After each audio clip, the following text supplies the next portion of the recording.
বিদ্যুৎ মাচুল হ্ৰাস কৰো বিদ্যুৎ মাচুল হ্ৰাস কৰো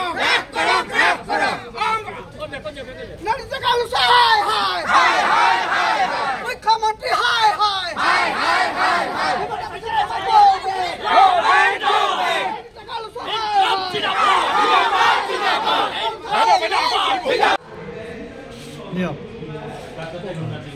আজি আমি অসম জাতীয়তাবাদী যুৱ ছাত্ৰ পৰিষদে আজি শদিয়াৰ পৰা ধুবুৰীলৈকে প্ৰতিখন জিলাতে আমি প্ৰতিকৃতি দাহ কাৰ্যসূচী আমি ৰূপায়ণ কৰিছোঁ আৰু এই কাৰ্যসূচীৰ জৰিয়তে আমি একেমুখে চৰকাৰৰ যি দমনমূলক এই চৰকাৰখনে স্বেচ্ছাচাৰী নীতিৰে অহকে বেহকে যিকোনো সিদ্ধান্ত আমাৰ জনসাধাৰণৰ ওপৰত জাপি দি মাধমাৰ দিছে তাৰে আমি তীব্ৰ আকাৰে বিৰোধিতা কৰিছোঁ।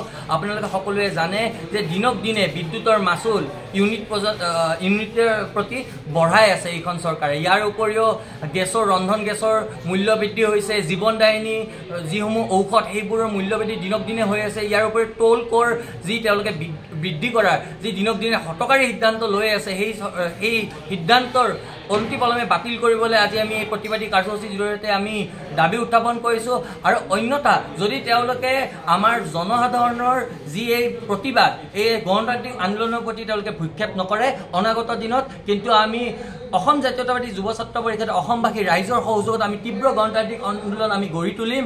আৰু তাৰ পিছত কিন্তু চৰকাৰখনে ক'লে নহ'ব যে আন্দোলন কৰিব নালাগে, আমি আন্দোলন কৰিব লাগে কাৰণে নামত আন্দোলন নকৰোঁ। যেতিয়া আপোনালোকে জনপ্ৰতিনিধি হৈ দিছপুৰৰ গাদী দখল কৰি আমাৰ জনসাধাৰণৰ যিসমূহ সা সমস্যা আছে সেইখিনি নাভাবিব, জনসাধাৰণে সুখত আছে নে দুখত আছে, কেনেকৈ জনসাধাৰণে জীৱন নিৰ্বাহ কৰিছে তাৰ প্ৰতি আপোনালোকে কোনো গুৰুত্ব নিদিব। ইয়াৰ পৰিণতিত কিন্তু আমি ৰাজপথ উত্তাল কৰিবই লাগিব, সেই কথাটো স্পষ্ট।